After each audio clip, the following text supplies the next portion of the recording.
Hola, mi gente bella, ¿cómo están? Welcome to my first interview of 2024. I'm so excited to have this beautiful mujer here with us.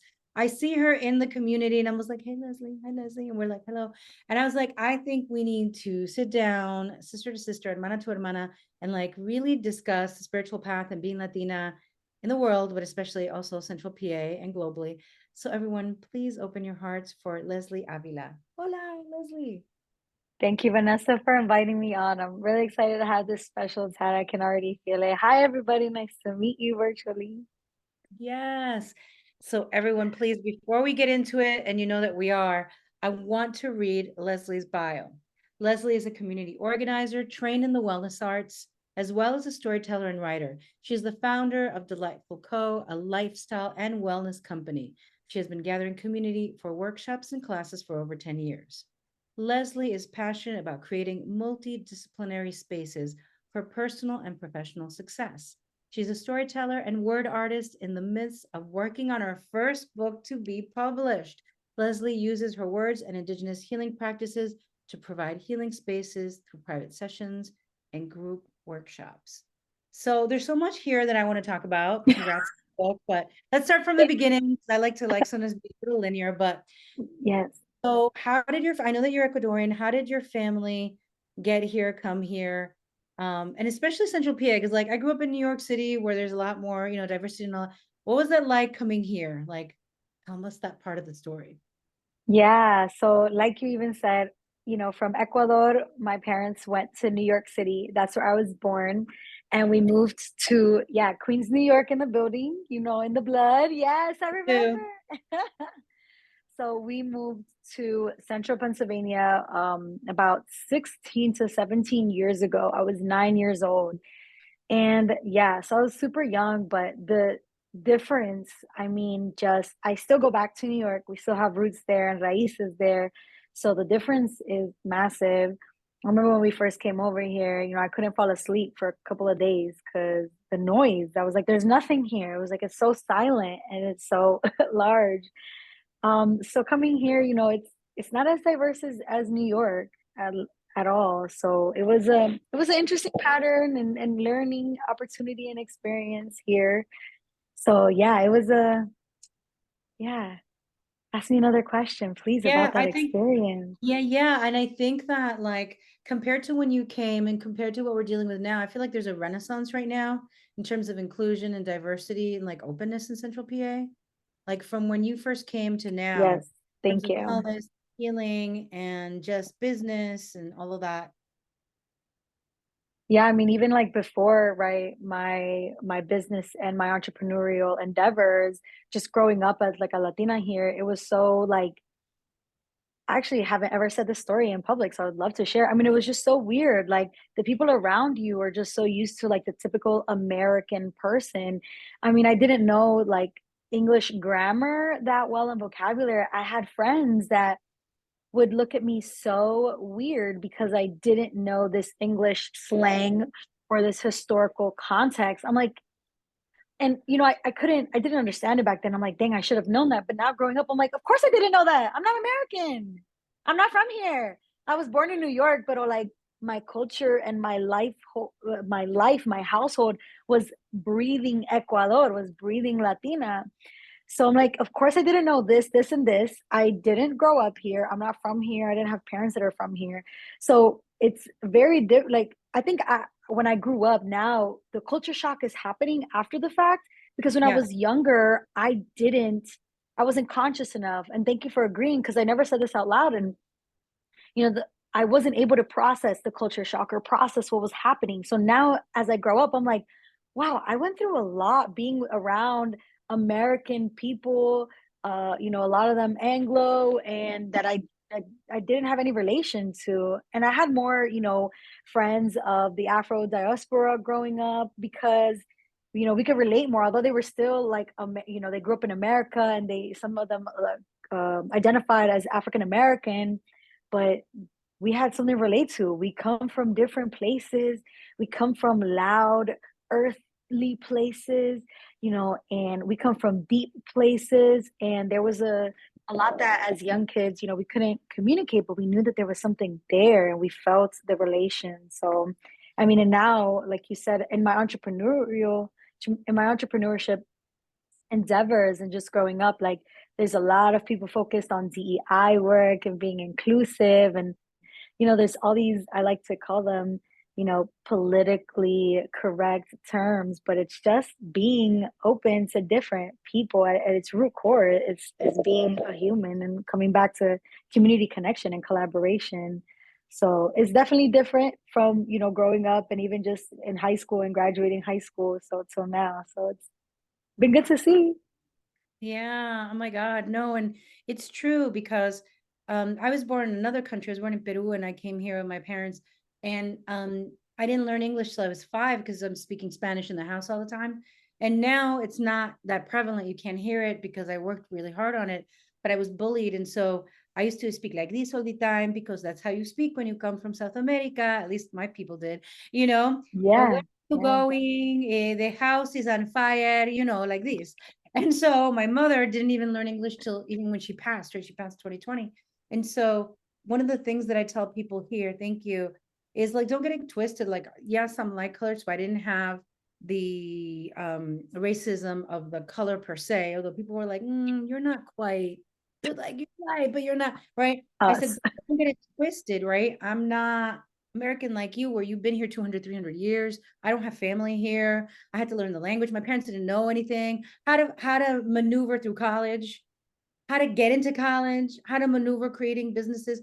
I mean, these are things that we have to learn. And so I hear you, and I'm so glad that you got to see Central PA before it started to like grow, and then like when it started to. And I just appreciate your work so much. When did you start opening up to your spiritual journey, your spiritual path? How what was that process like?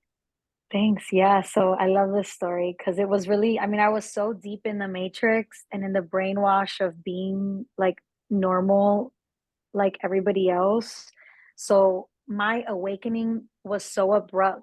And I always say that it had to be that abrupt for me to get out and for me to see the light. Because if it wasn't that abrupt, I would have just been like, anyway, oh, just a little, just a little voice, whatever. So I had plant medicine, the mushroom, mother, father, sister, and brother. And I took it in a very irresponsible way. I'm a big advocate for plant medicine, but in a responsible usage and in conscious and intentional usage. And I was an unconscious, unintentional teenager when I took it. But like I said, it was the kick in the ass that me levantó. It woke me up. So I think that the biggest reason why it woke me up was because I felt and saw something so much deeper and more beautiful than I have ever seen in the 3D world before. And so I didn't understand it, but what it did for me is que me hizo like preguntar. I was like questioning, what was that? And what is the world that I live in every day? Why don't I feel this every day? And what's the bridge? What's that gap? What is going on here? And I Yeah. started asking the right questions. And, I was motivated by what I felt. It was obviously that strong that I continued to search for it. I found yoga, I found nutrition, I found healthy eating, grounding, tree hugging. I found writing through that experience. And so all those little hobbies that I had really cultivated this, deep yearning for connecting back with the spirit and the earth world, the spirit world. Oh my God, I love that so much. I love how Thank you. you said, I'm having this experience, and how come I'm not having this experience every day? And ¿dónde está el puente? Where's the bridge? And how did you, so you opened up, you asked the right questions, you followed the journey, you went to yoga, you went to food. When did you decide, right, to become an entrepreneur? Or did you decide, like, I would say I did not want to be an entrepreneur. It was just that my gift set and my set of skills did not fit into a corporate description, right? Yeah, Like, so yeah, eventually, in older than you, I did part-time for a long time, but older than you, I wound up creating a business just because it was like, hello. All my friends were like, duh, like you've been gathering us for 18 years. Like, when are you going to do this? But what was the process for you of questioning reality, starting your path more consciously, and then deciding or finding the entrepreneurial journey or path? Yeah, thank you so much because right, what is that gap? And we'll talk about this later, but right now I'm a business coach and consultant for entrepreneurs, like startup entrepreneurs, like before revenue. And so I like, what's the gap? How do we get from like dreaming and hobbies to doing something about it and being able to have the tools and resources to do something about it? And so my entrepreneurship journey is similar to yours, but I actually could fit in a corporate office, like with some of my logical skills, but there's no other option for me to there's no other option for me. Being an entrepreneur, it kind of wasn't a choice and it kind of is a choice because every single day I'm like, I need to show myself and the world that everything that I was yabbling about when I was 19, todo eso era verdad. Like it was true. And right when we mature, we're able to consciously get these thoughts together and make more sense of them. But when I was 19, I was just yelling like, do you know that you can feel something deep within? Do you know that you have a spirit? You're creative too. It doesn't have to be like all the other creatives. Go outside, take your shoes off. And the more I started yelling it, I'm like, the more I started to understand that people weren't understanding me, I said, no, I need to make people understand. I said, because it's going to free them. And I think that my true motivation and everyday push is I want everybody to be free. And freedom can look different in different ways, but free from society's rules on them, free from their own judgment, boundaries, and jail cells, free from the trauma that they went through with their family, free from the no's from their parents and the are you stupid from their parents or their siblings or their classmates. And so that push was I need people to believe me, but it wasn't just for me. I need people to believe me because when they figure it out, oh my goodness, you will be so grateful that I figured it out to make you understand so that you can be free. And so it's just this cycle, right? This reciprocal, like, we need to know this. We need to know this. And so I started, just calling everything. My company's name is Delightful Company. So I started very small, just calling everything that people did with me. Let's have a delightful meeting, a delightful workshop. And so I started like kind of branding there. I was like, I want life to be delightful. And so I just always started doing that. And then I had, community gatherings. I was getting like 3 to 5 people together. And I was like, hey, let's do a delightful event. And so it started very, very small, but intentional. I love it. I love it so much. And I love that. And I'd relate to you because, like, when my guides were talking to me, I was like, I want everybody to know. And I was like, trying to tell everybody at the spirit and all that. And, people are like, So I love maybe there's a similar path of that. It's and I think that so many of us can fit into the corporate world through our intellect and our strategy, but like for me, the psychic medium shit didn't fit in. And for you, the fact that you were like, no, let's break the status quo. Let's be free. Let's be free. And I love that for you. And I love how you started branding it. I mean, did you do it consciously or it was just like a soul thing or both, or to just call everything delightful, delightful gathering, delightful lunch, delightful business meeting? So that started happening intentionally. I was like, delightful is a part of me. Everybody needs to know that everything I do is delightful. Everything I do is to create a delightful world. You're gonna like it. It's gonna be delightful. I love it. I love it. They're gonna know. So good. Yes. Yeah. So it happened pretty intentionally. Yes. Thank you for the question. Love that so much. And I love your energy and your fire about it porque we need more delight. I think one of the things that I never liked about the world, to be honest with you, is that a lot of people who know things then act jaded. I don't know if you've ever met like jaded spiritual people, jaded intellectual people, jaded activists, jaded. And I'm like, and I'm always passionate no matter what my age is. And because I'm like, you just, even if you know things, there's always more amazing things that can happen. And so I love that you're bringing this energy and this value and this importance to delightful, having delight, being in awe, being in joy, right?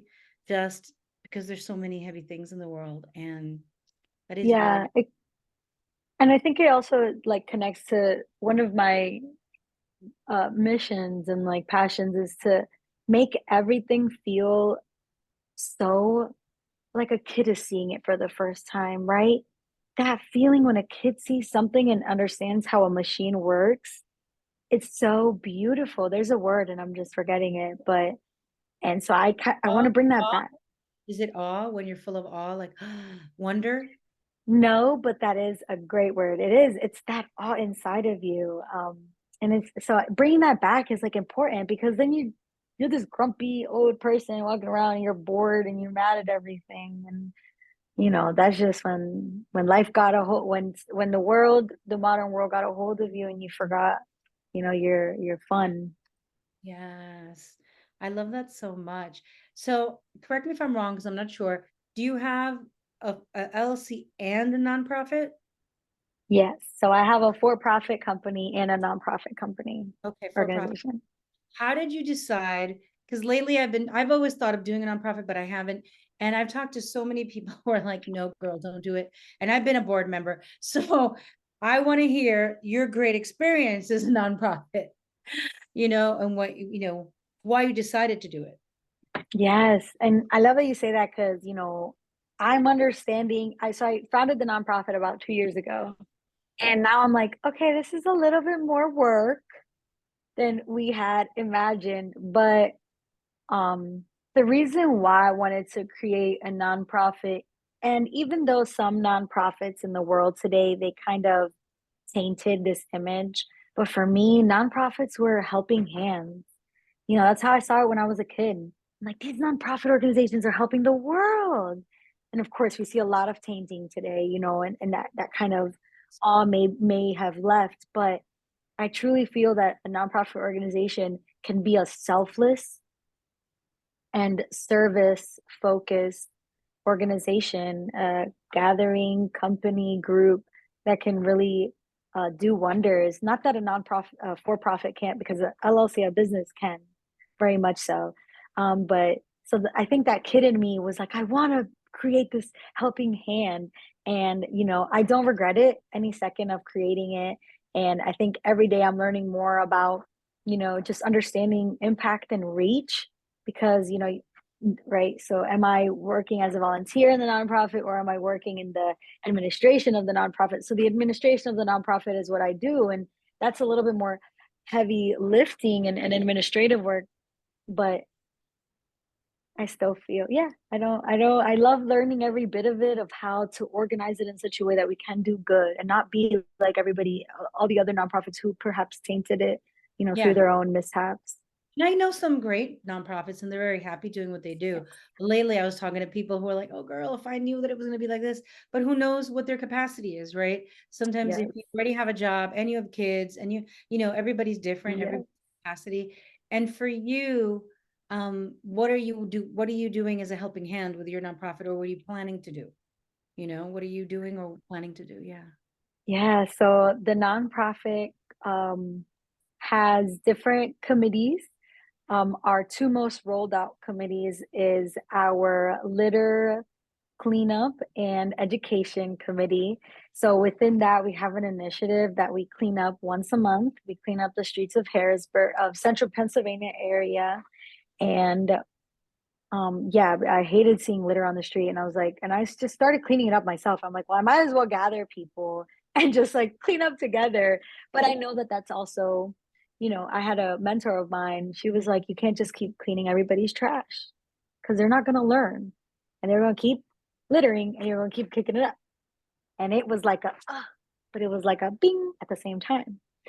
So that started our education, and we're hoping to roll out some curriculum that we can take to like teachers and classrooms in the greater Harrisburg area to really implement into kids at a young age, right? Because I feel like that's where the change starts, is our future generation. So teaching them, what litter truly does to our mental health, our environmental health, our water health, our physical and spiritual health. And then so that'll be our education part of the litter cleanup. And then the other committee that is a little bit less rolled out than the litter cleanup, but is our wellness committee.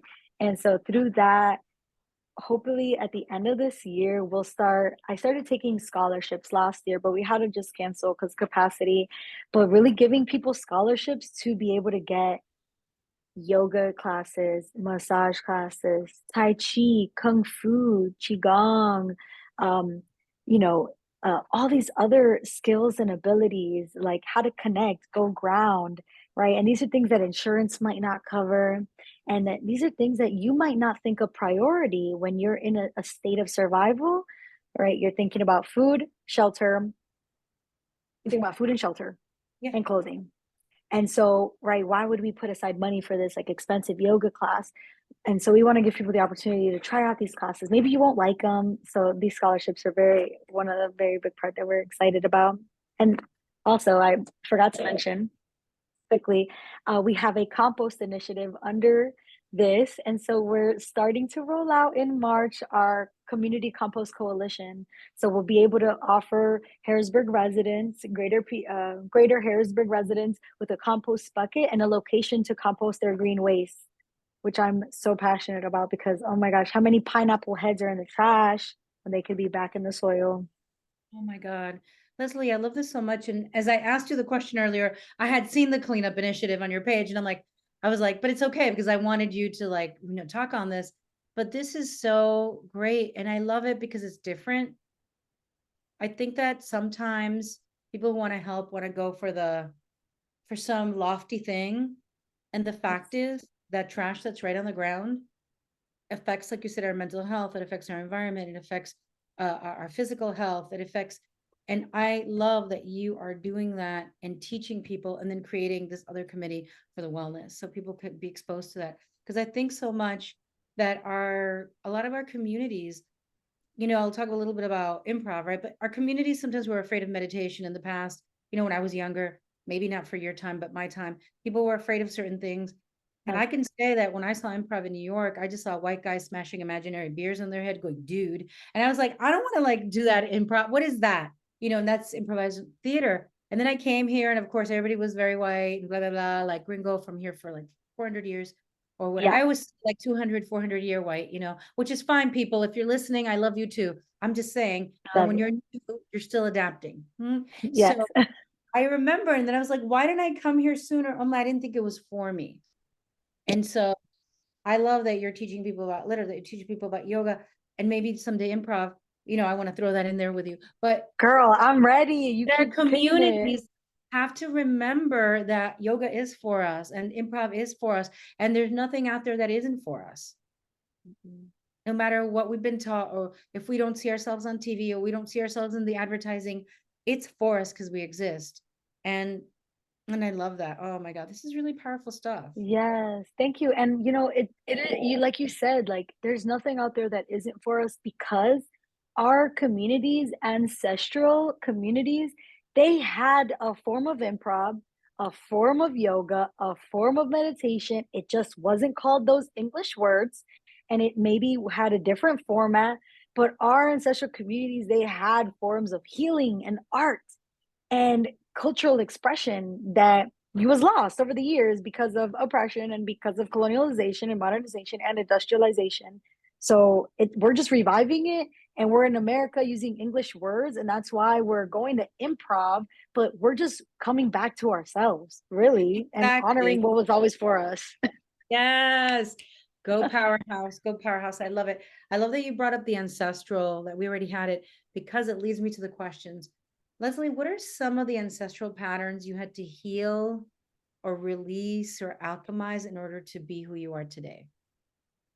Yeah, that's such a powerful question. And, I said it earlier, I'm like, I think about this every day, when you're on the path, like as a wellness worker, wellness arts, cultural arts, community organizer, there is a certain amount of self-awareness that just has to always remain, because you're working so head on with these, structures that we have to break down, and with these projects that we need to lift up. And so you need to be your full self in order to do that work every day. So it's everyday work. So, and I mentioned this already a little bit, but the oppression that happened, you know, I had to literally, and I still am tackling it all the time, to remove shame, guilt, embarrassment, and judgment from me, so that I can be my full authentic self. When you think about it, the colonizers who came to our países, to our communities, they stripped us from everything we had. And if we dared to touch it, and if we dared to speak about it, we were ridiculed and punished. And so over time, that was lost. And then, even though the colonizers, perhaps they, integrated, became mestizo, or left, that ridicule and that punishment lives on. So how many voices do I hear when, I was doing meditation and teaching yoga for the first time in large classes, from, you know, people in my outer family saying, "What are you doing? That's silly," or "That's weird." And how much of that stayed within that I didn't recognize, and that we have to let go of, because we were meant to we were brainwashed into thinking that modern capital, modern industry, modern clothing, it could be anywhere, modern clothing, modern thinking, ways of patterns of thinking, ways of thinking, belief systems, that the modern way and the Anglo way and the normal and systematic way, that's the only way to go, that's the only path to go. And anything outside of that, they're outcast or ridiculed, like I said. So, every day I feel that that's one of the biggest things to break down, is that voice and that feeling that makes you think that you're silly for trying something new, or that you're out of your league, or that you're weird. And I have felt deeply in love with the word weird.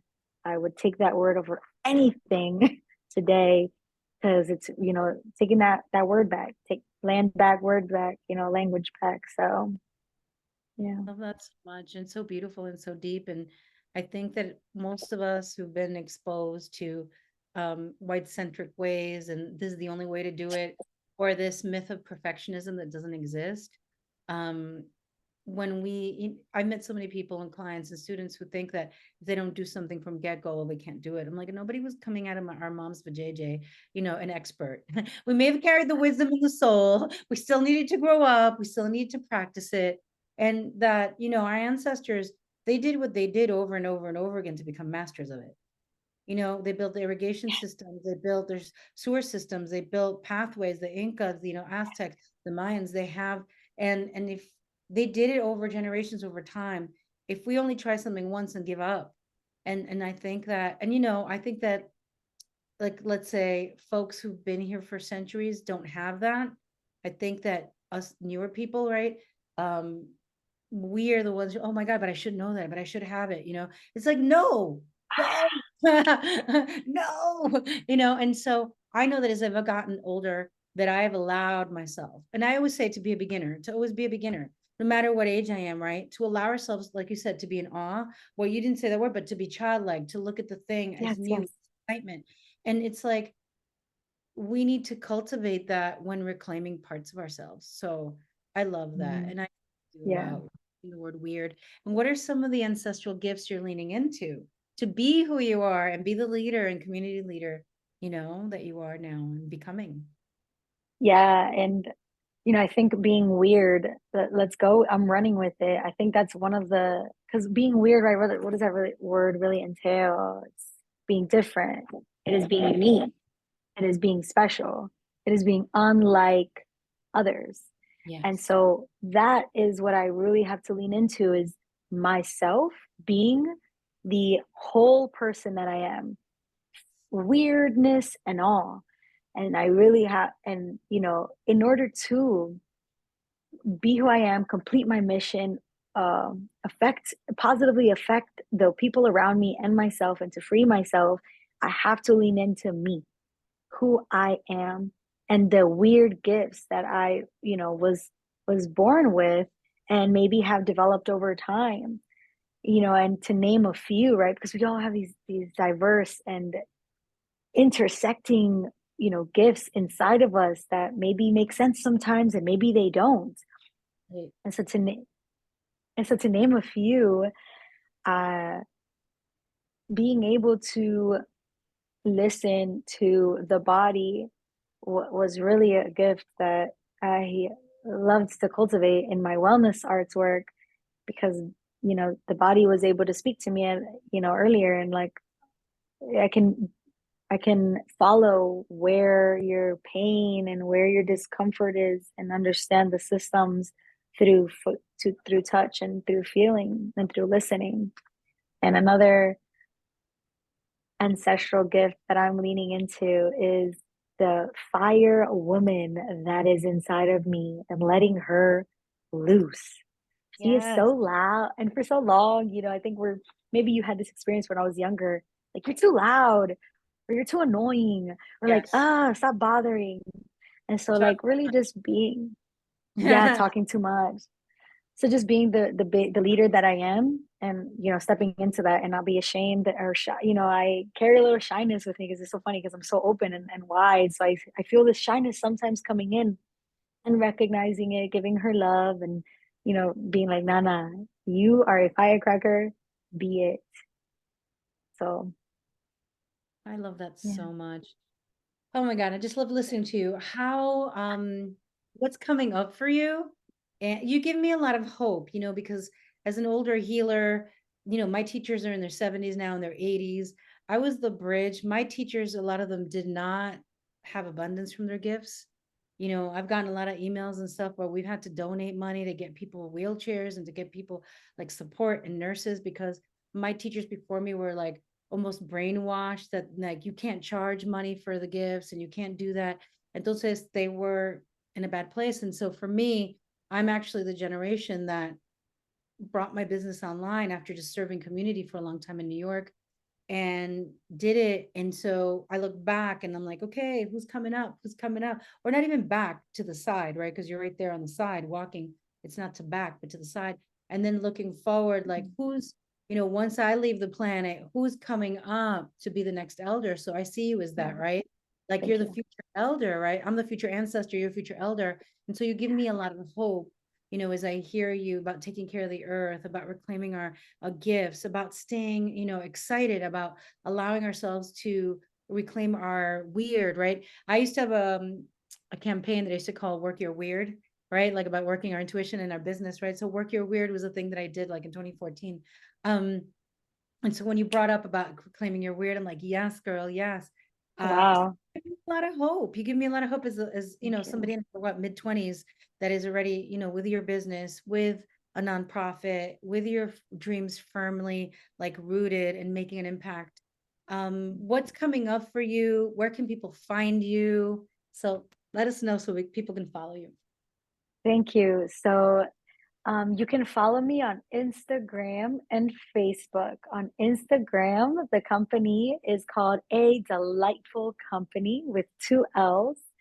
And it'll be linked to you'll be able to find my personal, which is Delight is Full, Full. We are full of light over here. And Instagram is a great platform to follow me through. It is linked to my newsletters, linked to my Facebook. It is linked to our new podcast that we're relaunching. We had the podcast like about 2 years ago, so relaunching that. And so it's the best place for everything coming up. And what I'm really excited to share with everybody, and thank you so much, Vanessa, is my first book will be published, and we're going to be going on a light book release tour around the Central PA area, perhaps have some in New York and in California, and Texas and Dallas, where we have some of our community members there as well. And so the book is called Journey to Freedom, and it's a collection of 12 of my writings, not written in chronological order, but sequenced in such a way to tell my story as a young woman and my journey to my womanhood, womb, and hood freedom. So that will be released in the next month. And you can follow my Instagram and you can sign up for the newsletter, and you'll be looped into all of our amazing projects coming up soon, and the book release as well. Love that so, so much. And so before we close, I can't wait to get my hands on the book. If you want to take a moment, and is there any message that, I mean, you've given us so many today. What is a message that you have for, the folks who are listening today? It came pretty quick. Wow. Don't stop believing. Anything you think of can be true. Anything that you dream of can be true. So don't stop believing. Even if like Vanessa said, you step to the side, derail, go off on a detour, but just never stop believing. Thank you so much. Thank you, Gracias. Vanessa. Gracias, Leslie. And for everyone, follow her, support her. We are supporting our future elders as we also navigate our own healing journeys and our own businesses and our own communities. Mandándole mucho amor. Gracias de nuevo, Leslie. Can't wait to have you back on after you have the book. Yes. We got to share it. And also very excited that Leslie's going to be on the Spanish podcast.